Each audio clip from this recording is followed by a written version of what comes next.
ስለምርጫ አንስተህ እነዚህ ሰዎች ባታሳመማቸው ለማለት ፈልጋለሁ። እኔ ደግሞ ማንንም ይምጣማን ጠቅላይ ሚኒስትር ዶክተር አብይ አህመድ አሁን እየመሩ ያሉት እንኳን ጠቅላይ ሚኒስትር ከኢትዮጵያ ከታላቋ ሉዓላዊት ከሆነችው ነገ አድጋ በልጽጋ ከምንመኛት ኢትዮጵያ አይበልጡም። አቶ ገዱ እንግዲህ በጽሁፍ ነው ያደረጉት። ለምን በጽሁፍ እንደሆነ አልገባኝም። አንዳንዶች እንደሚሉት የሌላ ሰው ጽሁፍ ነው። በለውጡ ሰዓት በደንብ አግዘውታል። የብልጽግና መንግስት የመደመር መንግስት ወደዚህ እንዲመጣ ለውጡ ሰዓት ላይ ጊር ነበሩ። ሰፊ ነገር ሰርተዋል። አይታል ባንዳነት የመቀየር የባንዳነት ስራ እንጂ የሰሩት ያቋም እሳቸው ራሳቸው ቢሆን ኖሮ በቪዲዮ ያደርጉት ነበር አሉ። ያማለያ ጠቅላይ ሚኒስትሩን አሳጣሁት ለማለት ነው።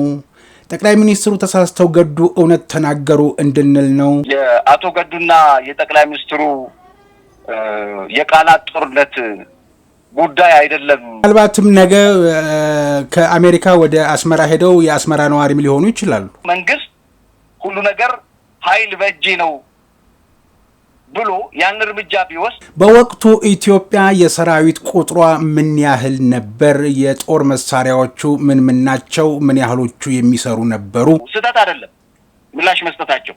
እውቅና የሌላቸው ግን አማርኛ የሚናገሩ ውጭ ሀገር የሚኖሩ እነሱም ልጆቻቸውን በርገር የሚበሉ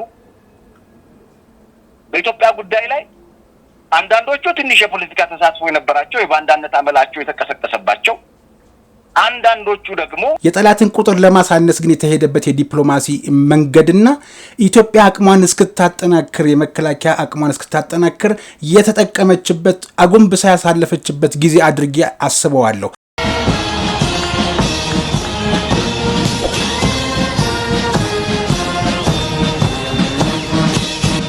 ጤና ይስጥልኝ። ይህ በሞርስ ኮሚኒኬሽን ተዘጋጅቶ የሚቀርብላችሁ የሞርስ አጀንዳ መርሃ ግብር ሲሆን በምድር ኃይል ፎሌን ሲነፋ፣ በባህር ኃይል ማስተሪንግ፣ በአየር ኃይል ፓሬድ ሲደረግ ወደ እናንተ የሚደርሰው የአርብ ጥር 29 ቀን 2018 ዓ.ም የሞርስ አጀንዳ እነሆ ጀመረ።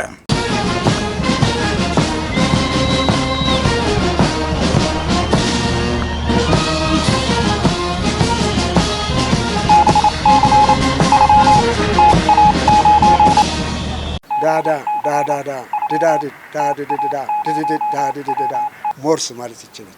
ይህ ሞርስ ነው የሚያዘጋጀው ወንድም ኢዮብ። ባለፈው የህዝብ ተወካዮች ምክር ቤት ላይ ተገኝተው የነበሩትና ከምክር ቤት አባላት ለተነሱ ጥያቄዎች ምላሽና ማብራሪያ የሰጡት ጠቅላይ ሚኒስትር ዶክተር አብይ አህመድ ከኤርትራ ጋር በተገናኘ ጦርነቱ በነበረበት ወቅት የሻዕቢያ ወታደሮች ያደረጉትን ያልተገባ አድራጎት መነሻ በማድረግ ከዚህ ድርጊታቸው እንዲቆጠቡ የውጭ ጉዳይ ሚኒስትር የነበሩትን በወቅቱ አቶ ገዱ አንዳርጋቸውን ወደ ኤርትራ ልከው እንደነበረና የኤርትራ ጣልቃ ገብነትና ሰብአዊና ቁሳዊ ውድመት ፈጽሞ የነበረው በዛው እንዲቆም መልእክት አድርስ ተብለው ነበር። ይህንንም መልእክት ማድረስ አለማድረሳቸውን በተመለከተ ብዙ የተዛቡ ሀሳቦች ተሰራጩ ከጠቅላይ ሚኒስትሩ ንግግር በኋላ። ለማንኛውም ጠቅላይ ሚኒስትሩ በወቅቱ ምንድን ነበር ያሉት? ይህን በተመለከተ አሁን በሌላ ጫፍ ላይ የቆመ ቢሆንም ለክሩ ሲል ገዱ ይናገራል ብለው ነበር። እንግዲህ አቶ ገዱ ሰጡ የተባለውንም መልስ አየን። በጽሁፍ ለምን እንደሆነ ባይገባኝም ለማንኛውም በዛሬው የሞርስ አጀንዳ የምንመለከተው ይሆናል።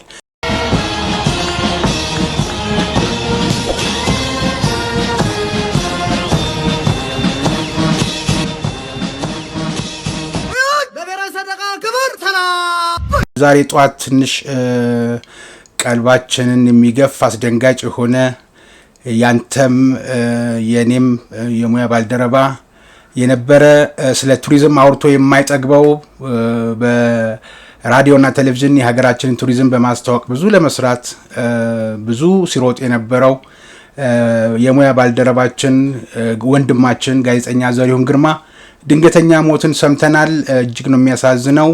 ስራ ከተመለሰ በኋላ ማረፉን እና ወደ ሆስፒታል ተወስዶ ነበር። ለነገሩ ግን ሆስፒታል ሲደርስ ማረፉን ከዛም በኋላ አስከሬኑ ዛሬ ወደ አርባ ምንጭ ቤተሰቦች ወዳሉበት መጓዙን ሰምተናል። እንግዲህ ጋዜጠኛ ዘሪሁን የባህል የቱሪዝምና የሆስፒታሊቲ ጋዜጠኛና አማካሪ የኢትዮጵያ ቱሪዝም ጋዜጠኞች ማህበር መስራች ነበር። ለረጅም ዓመታት በራዲዮ ዘርፍ በዛሚ 90.7 ኤፍኤም በደቡብ ኤፍኤም 100.9 እና በኢትዮ ኤፍኤም 107.8 የራዲዮ ጣቢያዎች በማህበራዊ ሚዲያ ላይም የኢትዮጵያን ባህልና ቱሪዝም ሲያበረታታ ነበር። ከኔ ጋርም በደንብ የምንተዋወቀው ውብ ሀገር የተሰኘ ባህልና ቱሪዝም ላይ ትኩረቱን ያደረገ የኢሳት ላይ ፕሮግራም ጀምሮ ነበር። ከዛ በኋላም በኢንተርቪው ተደጋግመን ተገናኝተናል። እንግዲህ ነፍስ ይማር። በጣም አሳዛኝ ነው። ለቤተሰቡ፣ ለወዳጅ ዘመዶቹ፣ ለአድናቂዎቹ በሙሉ እግዚአብሔር ያጽናችሁ፣ የሱንም ነፍስ ይማር እንላለን። ወደ እለቱ የሞርስ አጀንዳ ነው የምናልፈው። እንግዲህ ቀደም ሲል በመግቢያችን ላይ እንደነገርናችሁ የተወደዳችሁ ለማንኛውም ሀሳብ አንስተን አጀንዳውን ወደ እናንተ አድርሰን እናንተም ሀሳብ የምታንሸራሽሩበት ይሆናል። በዛሬው የሞርስ አጀንዳ እንደተለመደው የመቻል የልህቀትና የአመራር ማበልጸጊያ ማዕከል መስራች እና ዋና ስራ አስፈጻሚ ከ20 ዓመታት በላይ ጋዜጠኛና የማህበረሰብ ሳይንስ ተመራማሪ መሐመድ ሲራጅ አብሮን አለ። እናንተም አብራችሁን ቆዩ። ላይክ፣ ሰብስክራይብ፣ ሼር ማድረጋችሁን አትርሱ። መሐመድ እንደምን አመሸ? አለን ዮባ፣ እንደምን አላችሁ አድማጮች? በቀደም ዕለት ጠቅላይ ሚኒስትር ዶክተር አብይ አህመድ ለህዝብ ተወካዮች ምክር ቤት ያደረጉትን ንግግር ተከታትለዋል። እንደ አንድ ጋዜጠኛም ጉዳዩን በተለይ በዚህ በጂኦፖለቲክስ ዙሪያ የቅርብ ክትትል ስለምታደርግ እንዴት አየኸው በቀደምታ የጠቅላይ ሚኒስትሩን ንግግር፣ በተለይ የኤርትራን ጣልቃ ገብነት በተመለከተ ያነሱትን ሀሳብ? ከዚህ ልጀምር። በጣም አመሰግናለሁ። የጠቅላይ ሚኒስትሩ እንግዲህ ያው ከዚህ ቀደም ሲነሳ የሻዕቢያ ጣልቃ ገብነትን መነሻ አድርገው ለመጀመሪያ ጊዜ እንግዲህ ጦርነቱ ካበቃና ከተጠናቀቀ በኋላ ከዚህ በፊት የ7ኛውንም 8ኛውንም 9ኛውንም ምክር ቤቱ ጉባኤ አካሂዷል። ግን እነዚህን ጉዳዮች አላነሷቸውም ነበር። አሁን ላይ ማንሳቱ ለምን አስፈለገ ለሚለው ምላሽ ይሰጣል ብዬ አስባለሁና በተለይ በየጥጋጥጉ ከኤርትራ ጋር ያለን ግንኙነት የጣት ቀለበት እስከ መደራረግ የደረሰው ግንኙነት ለምንድን ነው የሻከረው የሚል ጤናማም ያልሆነ ይዘት ያለው ጥያቄዎች በየአካባቢው ይነሳ ነበርና ይሄንን በግልጽ ማስቀመጥ ስለሚያስፈልግ የነበረውን በሁለቱ አገራት መካከል ያለውን ሻካራነት ለማሳየት ጠቅላይ ሚኒስትሩ ያደረጓቸውና ያነሷቸው ነጥቦች ኢምፓክት በፖለቲካ ምህዳር ውስጥ እንደዚህ ያሉ ነገሮች ይታወቃሉ። በወቅቱ ለምን አልተናገሩም የሚሉ በጣም በርካታ ሰዎች መኖራቸውን አንብቤ ያለው እዚህ ላይ በጣም የሚገርም ነገር ባነሳልህ ደስ ይለኛል። እሺ፣ በተለይ ይሄ ከፍርሃት የመነጩ ትችቶችን በደንብ ተመልክቻለሁ። አንተ የጠየቀኝ እሳቸው ካነሱት ነገር አንፃር ነው። ነገር ግን ሪአክሽኑ ምን ይመስል ነበር? በተለይ እሳቸው ካነሱት የኤርትራ ጉዳይ አንፃር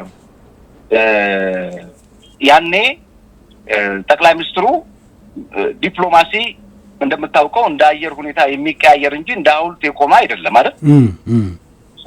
ጠቅላይ ሚኒስትሩ ያኔ ኤርትራን እያወደሱ ዛሬ መውቀሳቸው ይጋጫል የሚል ሀሳብ ያነሳሉ። ለዚህ ጥሩ የሚሆነው ምላሽ ጦርነት ውስጥ ባለ ሀገር ውስጥ ያኔ እንደምታውቀው የጦፈ ጦርነት ነው የነበረው። ትውልድ ነው እየጠፋ የነበረው፣ ሀገር ነው እየወደመ የነበረው። በወቅቱ የነበረው ቅድሚያ የሚሰጠው ጉዳይ የህልውና አደጋውን የመቀልበስ ሂደት እንጂ እንደዚህ ያሉ ትርክቶችን የማውጣት አይደለም። በዛ ሰዓት ከኤርትራ ጦርነት ውስጥ መግባቷን ይሄ በፖለቲካዊ ራስን ማጥፋት ይባላል እና ያኔ ኤርትራ በዛ ውስጥ ስትሳተፍ ጠቅላይ ሚኒስትሩ ያነሷቸው ሀሳቦች እኛም ደግሞ ከኤርትራ ጋር የነበረን የሁለትዮሽ ግንኙነት ዲፕሎማሲ ሚዛን ላይ ይቀርብ ነበርና ዛሬ ኢትዮጵያ ራሷን ችላ ስትቆም የተፈጸሙ በደሎችን ይፋ ማድረጓ ለትግራይ ህዝብ ያላትን ተቆርቋሪነት ለማሳየት ለታሪካዊ ፍርድ እውነቱን ለማስቀመጥ እንጂ ሌላ የመገለባበጥ ጉዳይ አይደለም። የመገለባበጥ ጉዳይ እንኳን ቢሆን ይሄ በዓለም አቀፍ ደረጃ እሺ የተለያዩ ቲዮሪዎች አሉ። ምን አይነት ቲዮሪ አለ? ለምሳሌ በአንድ ውስን በሆነ ግዛት ውስጥ የህግ ኃይል አጠቃቀም የበላይነት ሲይዝ የምታነሳቸው ሀሳቦች ከዛ አንተ ደግሞ ራስ ሪሃብል አድርገህ ደግሞ ወደ ቦታ ስትመለስ የምታነሳቸው ሀሳቦች ይለያያል። በሀገራችን በቅርቡ የታዩት ግጭቶች ይሄ በመሪዎች መካከል የሚሰነዘሩ አይነት ብቻ ሳይሆኑ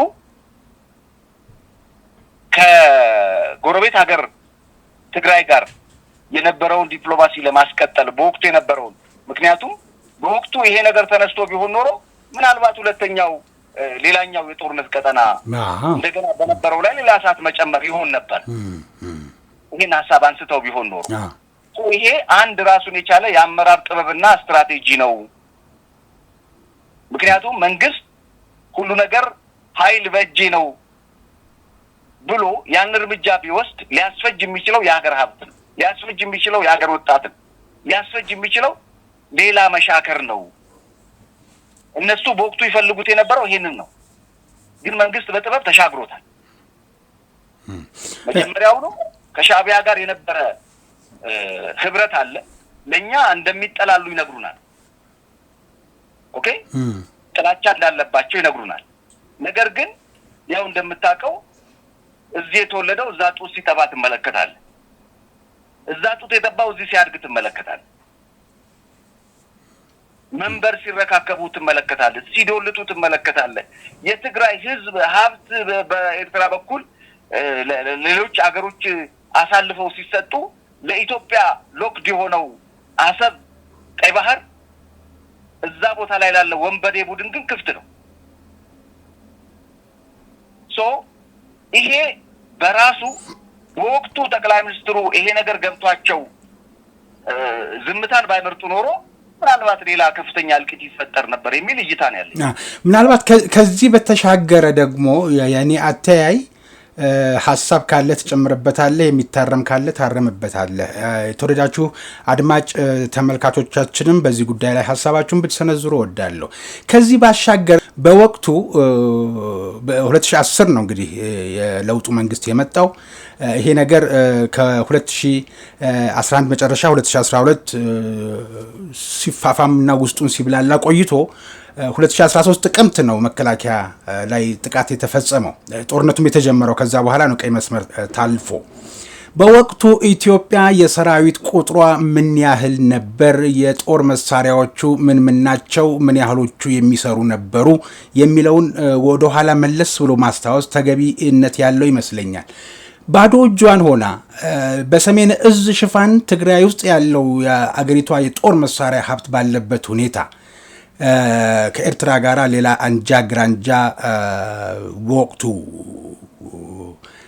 መክፈት ሌላ ጦርነት ቀደም ሲል አንተም እንዳነሳው ሌላ ጦርነት ተባባሪ አድርጎ የጠላትን ቁጥር መጨመር ነው። የጠላትን ቁጥር ለማሳነስ ግን የተሄደበት የዲፕሎማሲ መንገድና ኢትዮጵያ አቅሟን እስክታጠናክር የመከላከያ አቅሟን እስክታጠናክር የተጠቀመችበት አጎንብሳ ያሳለፈችበት ጊዜ አድርጌ አስበዋለሁ። ተስማማ ይሆን አንተ በዚህ ሐሳብ? በደንብ እስማማለሁ። ምክንያቱም በወቅቱ በደንብ አድርገን እናስታውሳለን ሁላችንም መከላከያ ሰራዊቱ ካምፕ ውስጥ እያለ ካምፑ ደግሞ እዛው እያለ በክልል ውስጥ እያለ ኢትዮጵያ የሀገር መከላከያ ሰራዊት የምድር ጦር ባለበት ነው የተጀመረው። በዛኛው ወገን የነበረው የቅድመ ዝግጅት ከፍተኛ ቅድመ ዝግጅት ምክንያቱም በዛ ወቅት ሀብት ያስተዳድር የነበረው ሀገር ይመራ የነበረው ላለፉት 27 ዓመታት ኢትዮጵያን ሲያስተዳድር የነበረ ኃይል ነው። ልክ አሁን አንተ እንዳነሳኸው መከላከያችን እዛው ባለበት ጦር መሳሪያውም እዛው ባለበት ሁሉ ነገር እዛው ባለበት አፈሙዙን አዙሮ አንተን ሲወጋ አንተ ጋር ያለው ነገር ዝግጅት ይፈልጋል። የስነ ልቦና ዝግጅት ይፈልጋል፣ የሀብት ዝግጅት ይፈልጋል፣ የሎጂስቲክ ዝግጅት ይፈልጋል፣ ብዙ ነገር ይፈልጋል። እኛ እኮ በወቅቱ ኢትዮጵያ ያደረገች የነበረው ኢቭን የወታደር ምልመላውን ራሱ ብትመለከት ያንን በቂ ልምድ ያለውን ኃይል ለመመከት የሚያስችል በመሳሪያ የታጠቀ በሎጂስቲክ የደረጀ ኃይል ለመመከት የሚያስችል ነገር ላይ አይደለም የነበረው፣ ዝግጅት ይፈልግ ነበር። ለዛ ነው እኮ አፋር ድረስ እንዲገቡ የተደረገው። ልክ አሁን አንተ እንዳነሳኸው በጣም ዝግጅት ይፈልግ አሳቻ ሰዓት ላይ ነው ይሄ ነገር የተፈጠረው። እንዳላህ ፍቃድ ሆኖ ግን ማሸነፍ ድል ማድረግ ተችሏል። ቢኮዝ ወንበዴ ነው፣ በቃ ባንዳ ነው። በጣም ብዙ ዳሜጅ ቢያደርስም ስነልቦናችን ቢጎዳ የትግራይ ወንድሞቻችንን ሀብት ንብረት ላለፉት በርካታ አመታት የገነባነውን ገጽታ አብሮነት ያጠፋ ቢሆንም ግን ደግሞ የትግራይን ህዝብ ነፃ ለማውጣት ከዚህ ዱርዬ ቡድን ለመገላገል የተከደበት ርቀት ቀላል አይደለም። ትክክል ነው ያነሳው ሐሳብ ማለት ምክንያቱም በመከላከያ አቅምን ካላጠናከርክ ሁሉም በአንድ ብሔር አመራሩንም ተኳሹንም አስተኳሹንም ይዞ በተቀመጠበት ሁኔታ ኢትዮጵያን እንደ ኢትዮጵያ ህልውናዋን ሲፈታተኑ እንግዲህ ያው መቼም ሰው ከሞተ ይላል ያገሬ ሰው አይወቀስም። ነፍስ ይማርና አቶ ሴኮ ቱሬ በመብረቃዊ ጥቃት እንግዲህ ብሎ አረጋግጦልናል። እሱ ይሄን አረጋግጦልን እውነቱን ነግሮን ወደ እውነቱ ቦታ ሄዷል። ለማንኛውም በኤርትራ ጋራ ያንን ጥፋት ስታጠፋ ሻቢያ ሲያጠፋ ዝም ብላ አሁን የተናገረችበት ምክንያት ደግሞ የዲፕሎማሲው ጉዳይ እያለቀ እየተሟጠጠ ጭራሽ የኢትዮጵያን ህልውና የሚገዳደሩ ሰዎችን እስከ ማሰልጠን እስከ ማሰማራት ጭራሽ ከግብጽ ጋር በመተባበር የቀይ ባህር በራፍ መዝጋትና የአሰብ ወደብን መከልከል ሲጨመርበት ሰውየው እንግዲህ እንደ ኤርትራ ህዝብና የኢትዮጵያ ህዝብ ጋር ችግር የለም። አሁን ማወቅ ያለብን ፖለቲከኞች የሚያመጡት ችግር ነው ችግሩ ብዙ ጊዜ። ስለዚህ ሰውየው ኢትዮጵያን አልፈቀደም፣ ኢትዮጵያ እንድታድግ አልፈለገም በሚል ማባበሎች እና የተለያዩ ሙከራዎች ተደረጉ። ቁርጡ ሲታወቅና መጨከናቸው ሲታወቅ የሰውየው መጨከን እንግዲህ እያደረገን ያለው ነገር ይነገር ተብሎ አሁን ሁሉ ነገር ከተሟጠጠ በኋላ እየወጣ አድርጌ ነው የተቀበልኩት የጠቅላይ ሚኒስትሩን አገላለጽ። ይህን ተከትሎ ግን በወቅቱ የውጭ ጉዳይ ሚኒስትር የነበሩት አቶ ገዱ ልኬው ሁሉ ነበር ከዚህ አድራጎቱ ሻቢያ እንዲቆጠብ አድርጎ የሚል መልእክት ብለው ነበር። ከአቶ ገዱ አሁን በሌላ ጫፍ ላይ የቆሙ ቢሆኑም ለክሩ ሲል ግን ይመሰክራል የሚል እምነት ነበራቸው ጠቅላይ ሚኒስትሩም። አቶ ገዱ እንግዲህ በጽሁፍ ነው ያደረጉት። ለምን በጽሁፍ እንደሆነ አልገባኝም። አንዳንዶች እንደሚሉት የሌላ ሰው ጽሁፍ ነው፣ እሳቸው ራሳቸው ቢሆን ኖሮ በቪዲዮ ያደርጉት ነበር አሉ። ያማለያ ህሊና የሚባል ነገር ስላለ አቶ ገዱ የጠቅላይ ሚኒስትሩን አባባል በሚጻረር መልኩ ምላሽ ለመስጠት ተሞክሯል። እንግዲህ ያም ሆነ ግን የኢትዮጵያን ጥቅም ማስጠበቅ ነው። አሁን እሳቸው በየትኛውም ጫፍ ቢቆሙ ለኢትዮጵያ ጥቅም ነው በዚህኛው ጫፍ የቆምኩት ይላሉና ጠቅላይ ሚኒስትሩን አሳጣሁት ለማለት ነው። ጠቅላይ ሚኒስትሩ ተሳስተው ገዱ እውነት ተናገሩ እንድንል ነው። እንዴት አየኋት የአቶ ገዱን ምላሽ የተባለው የአቶ ገዱ ምላሽ የተባለው? እኔ እሱን ከማንሳቴ በፊት የኢትዮጵያ መንግስት በትዕግስትና በሆደ ሰፊነት ለአገር ሰላም ሲባል የያዘው የሚስጥር መዝገብ ይፋ የሆነበት ሰዓት መመረጥ አንድ ይሄ የመሪ ጥበብ ነው። ሁለተኛ ለአመታት በዝምታ የታለፉ የኤርትራ ሰራዊት ወይንም ሻቢያ በትግራይ ምድር የፈጸሟቸው ዘግናኝ ግፎችና የነዚህ ግፎች ለማስቆም ከፍተኛ ዲፕሎማሲያዊ ተጋድሎ ለአደባባይ እንዲበቃ ማድረግ ህዝቡ ሀቁን እንዲረዳ ያደርጋል። ይህ እንግዲህ አንዳንዶች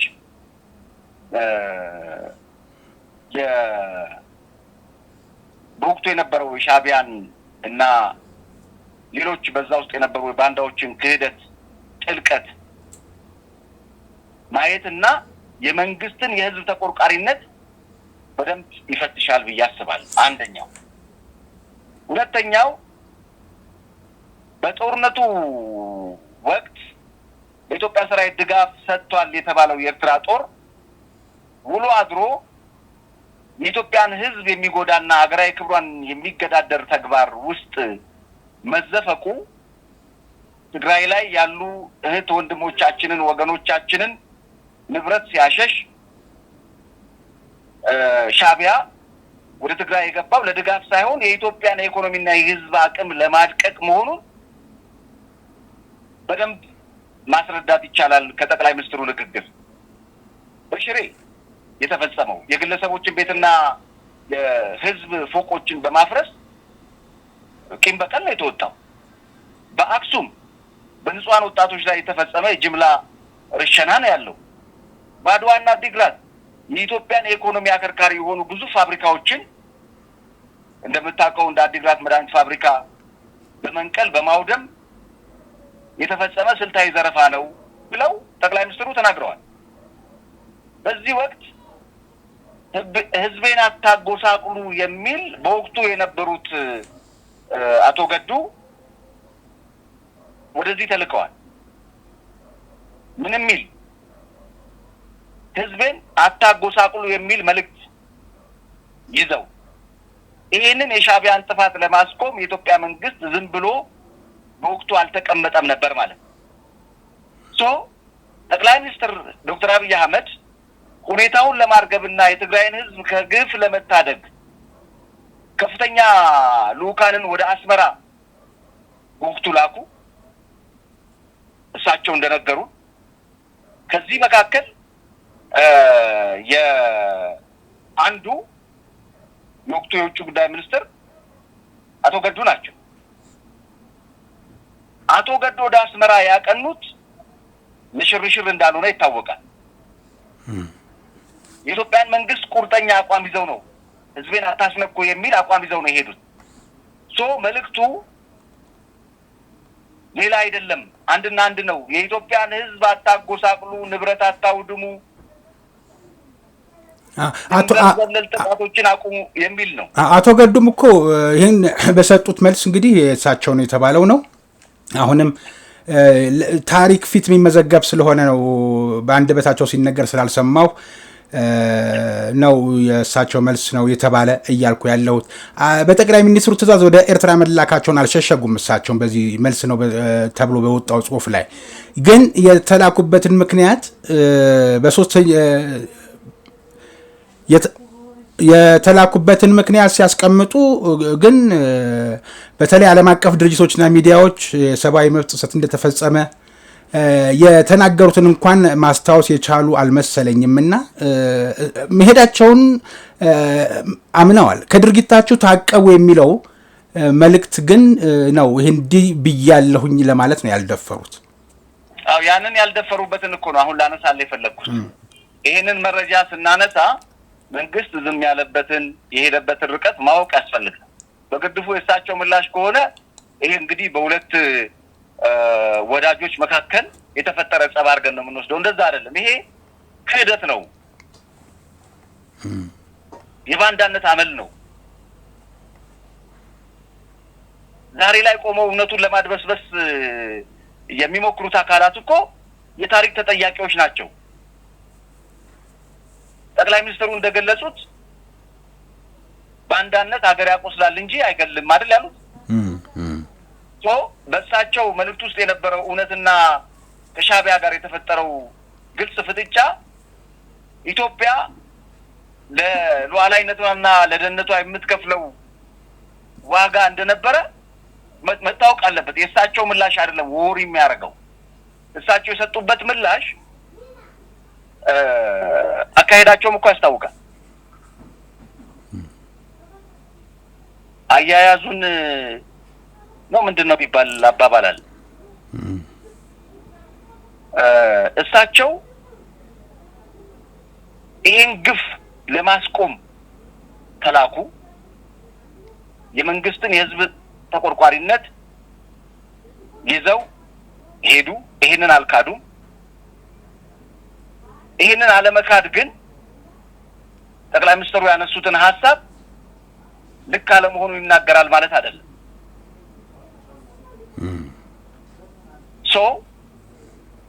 የአቶ ገዱ ክህደት እንደ ሀገር ክህደት ነው። እንደ ጻፉት መልእክት ብቻ አይደለም የሚወሰደው። ቅድም አንተ ስታነሳ እንደነበረው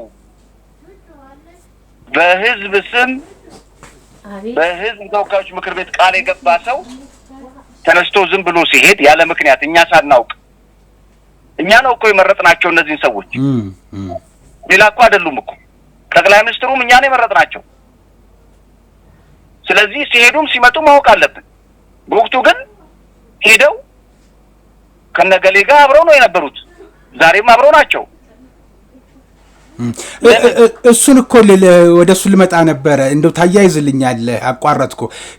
አሁን ከቆሙበት ጫፍ ከያዙት የፖለቲካ ዓላማ አኳያ ከሻዕቢያ ጋር የቤተሰብን ያህል ቀርበው ባለበት ሁኔታ እውነት እንኳን እንደተባለው ክሬ ይበልጣል ህሊናዬ ይበልጣል ብለው ቢሉ እንኳን አስመራ እንዲህ አድርጎ ነበር ብሎ የማለት ወኔ ይኖራቸዋል ወይ ብለን መጠበቅስ ሞኝነት አይሆንም?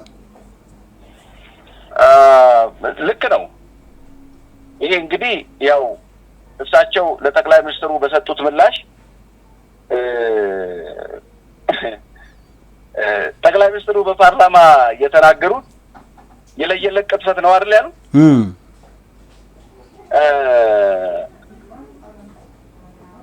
እሳቸው ወደ አስመራ የተላኩበትን ነገር አንድ በአንድ ዘርዝረዋል። ክህደታቸውን ግን አልተናገሩም። ለምን አልተናገሩም? አሁን ያሉበትን ነገር ያፈርስባቸዋል። ጥገኝነት ጠይቀው ነው ያሉት። ኦኬ፣ ምናልባትም ነገ ከአሜሪካ ወደ አስመራ ሄደው የአስመራ ነዋሪም ሊሆኑ ይችላሉ።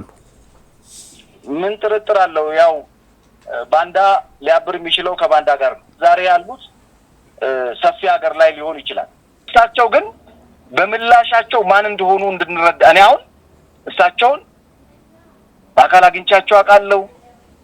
እንግዲህ ላለፉት በርካታ ዓመታት እኔም አንተ በኖርንበት ሀገር ውስጥ ነበሩ። በስርዓቱ ጋዜጠኛ እንደመሆናችን መጠን በተለያዩ አጋጣሚዎች እናገኛቸዋለን።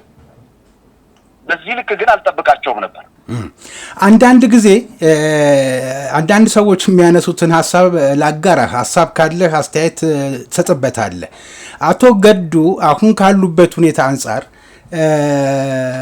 ነጥብ ይጥሉ ዘንድ አሁን ይሄ ነገር ቢነሳ ለህሊናው ሳይሆን የአስመራ ሰዎችን ለማባበል የነሱን ፊት አይቶ አዳሪ ነውና እስኪ የሚናገረውን ተናግሮ በክህደት መመለሱ ስለማይቀር ነጥብ ይጣል በሚል ጠቅላይ ሚኒስትሩ በምስክርነት አስቀድመው ጠሯቸው እንጂ እንዳሉት አቶ ደመቀም የወቅቱ ምክትል ጠቅላይ ሚኒስትር ያውቁ ነበር ስለ ጉዳዩ፣ ሌሎችም ሰዎችም አሉ ብለው ነበርና ከጠሯቸው ምክር ቤት ውስጥ ከጠሯቸው ዝርዝሮች ውስጥ አቶ ገዱን ያስቀደሙበት ዋናው ምክንያት ነጥብ ሊያስጥሏቸው ነው።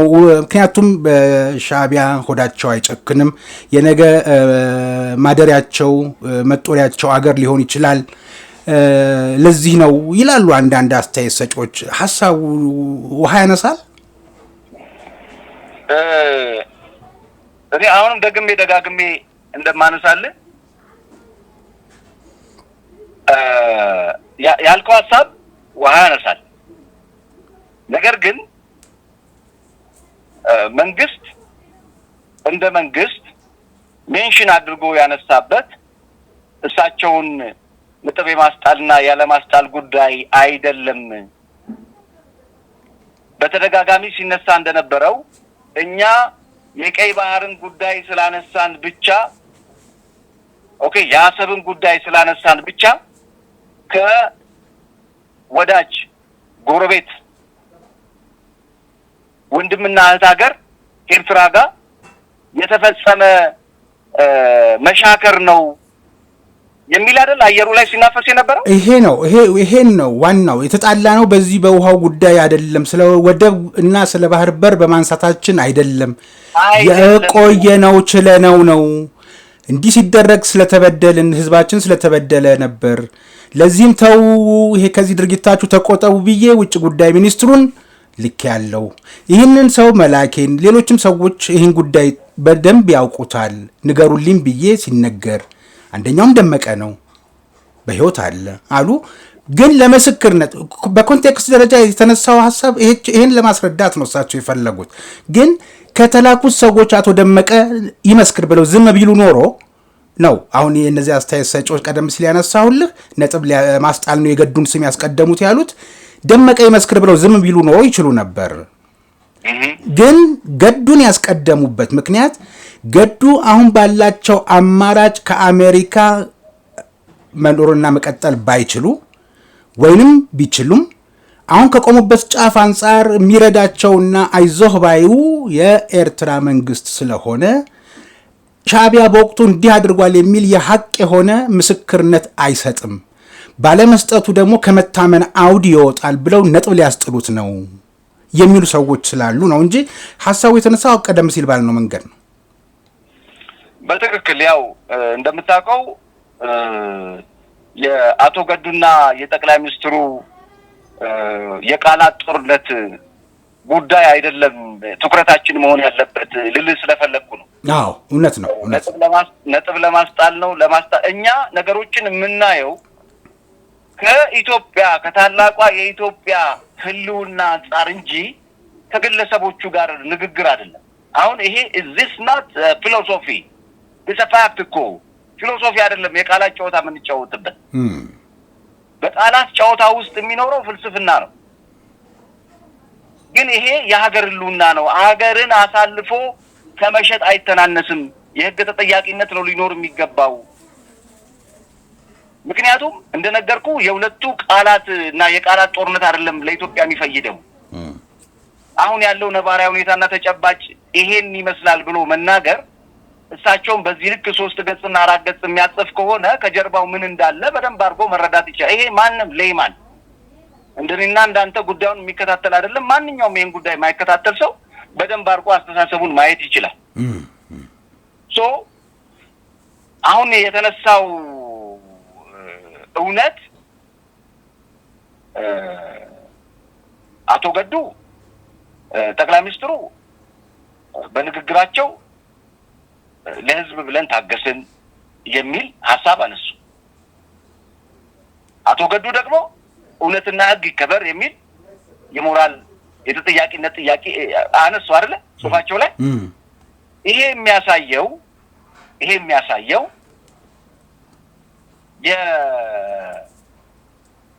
ከመታዘዝ ውስጥ የሚመነጭ ከመሪው ግላይ ባህሪ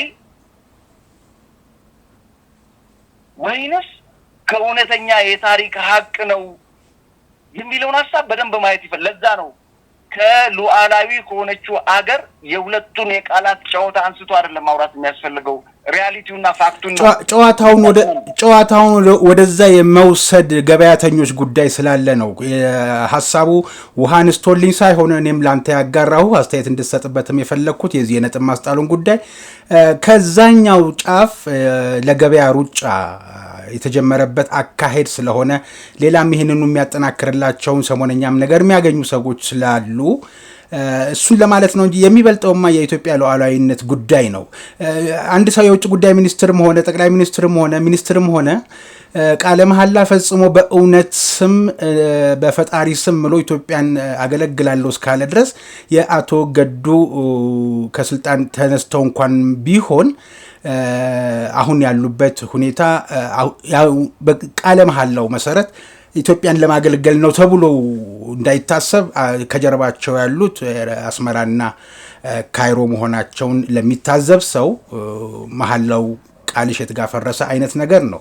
ለማንኛውም የሉዓላዊ ጉዳይ የኢትዮጵያን ጉዳይ እስካነሳን የቃላት የግለሰቦች የቃላት ጦርነት አይደለም ብለን እስካልን ድረስ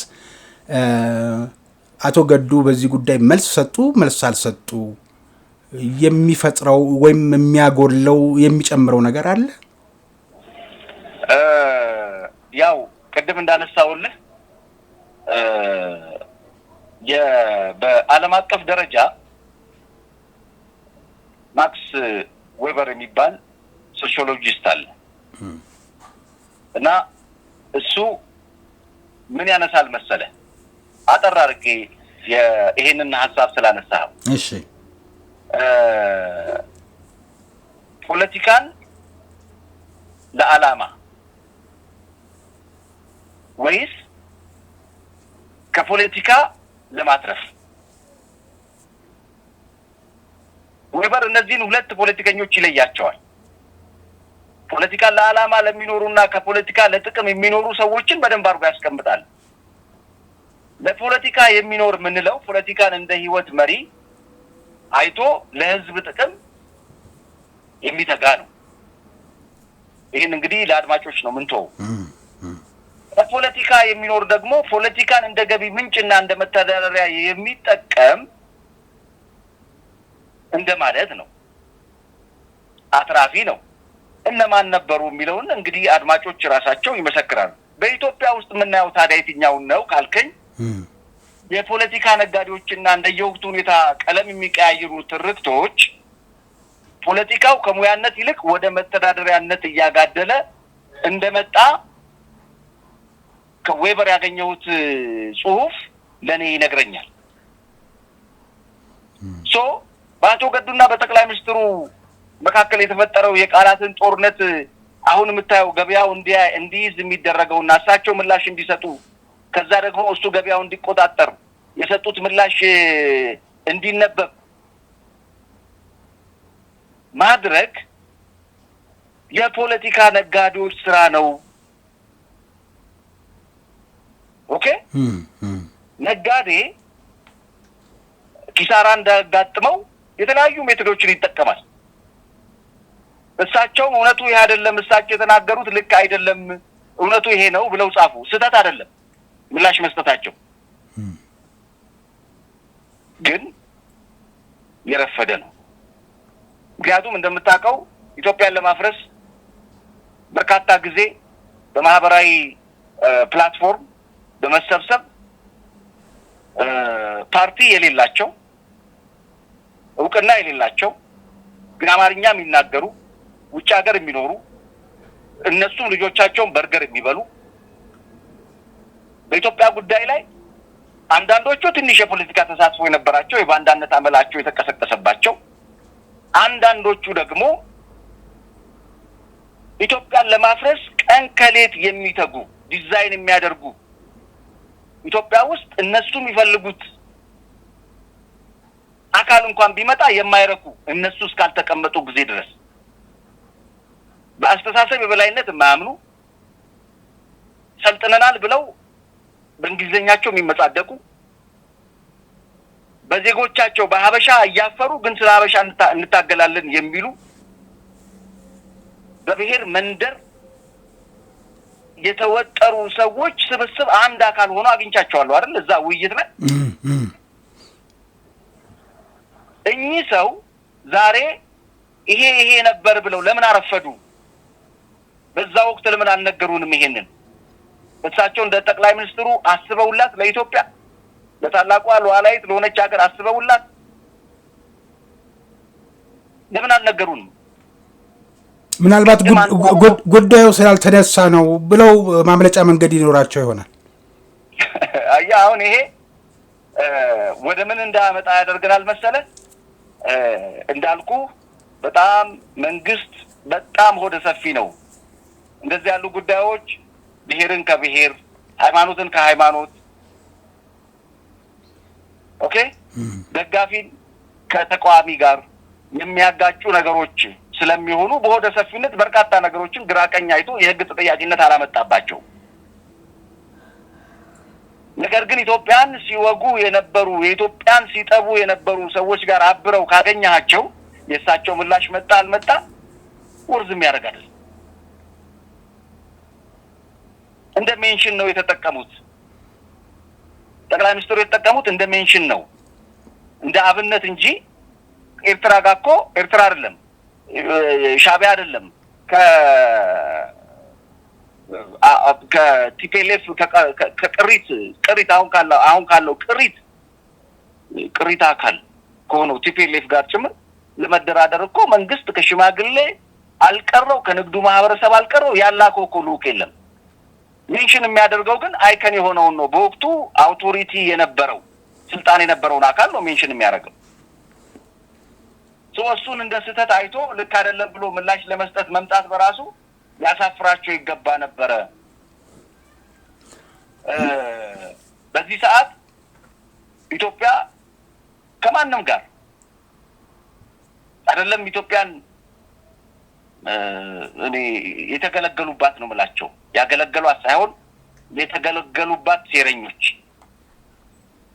እሳቸው እንደባልደረባ በጣም ብዙ ጊዜ ስለ እሳቸው ሲነሳ መሰማውን ነገር እንድናገር ከፈቀድክልኝ መልካም እንደው ጉዳዩን እንዴ ሰዎች ጋር እንደ ሐሜትን የሚነሳው እሳቸው እኮ በለውጡ ሰዓት በደንብ አግዘውታል።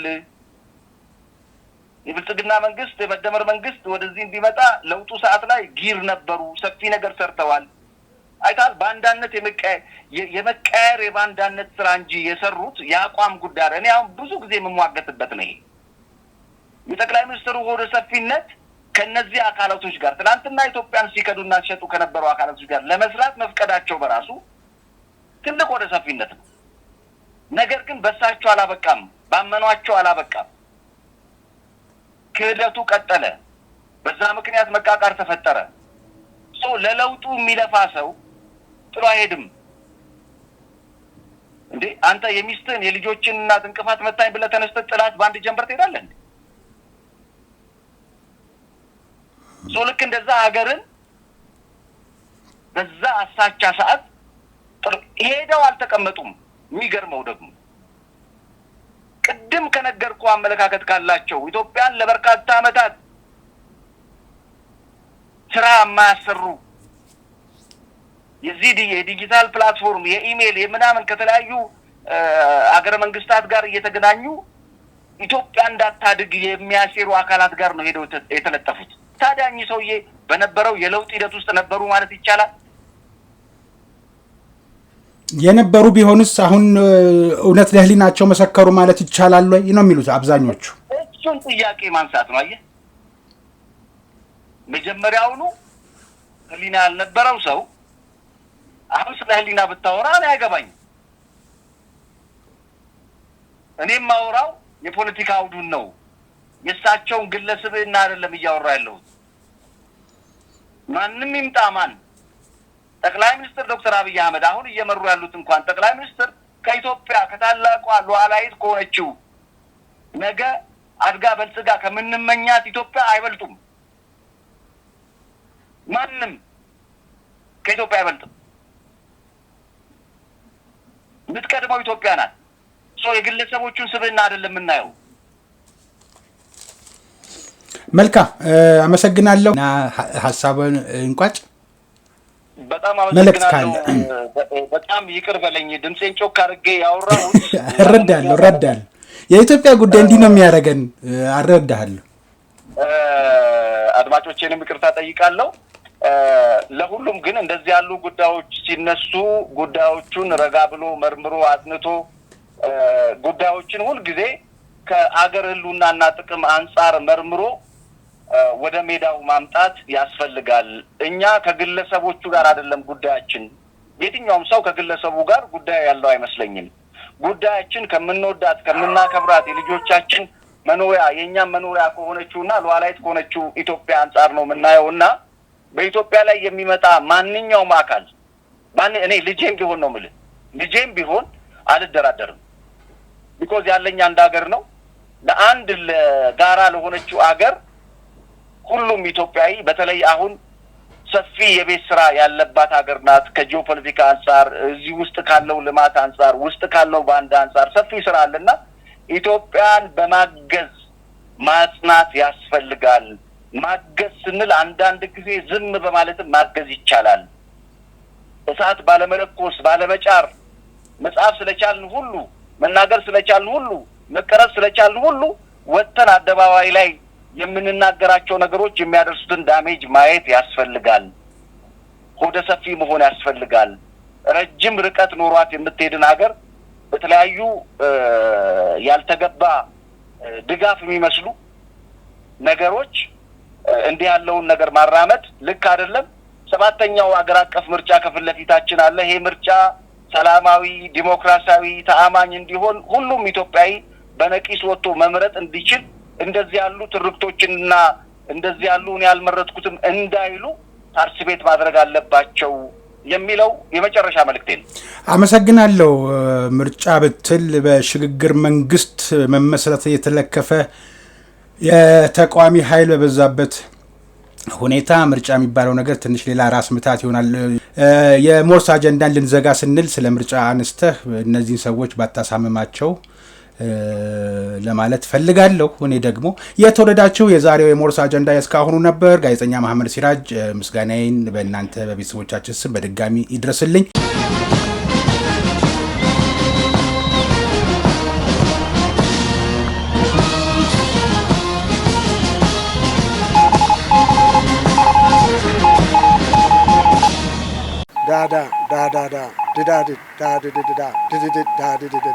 ሞርስ ማለት ይችላል። ይህ ሞርስ ነው የሚያዘጋጀው ወንድም ኢዮብ። የተወደዳችሁ ቤተሰቦቻችን ለምታደርጉልን ድጋፍና እገዛ የሞርስ የበላይ ጠባቂና ኤዲሲው ምስጋናቸውን አቅርበውላቸዋል።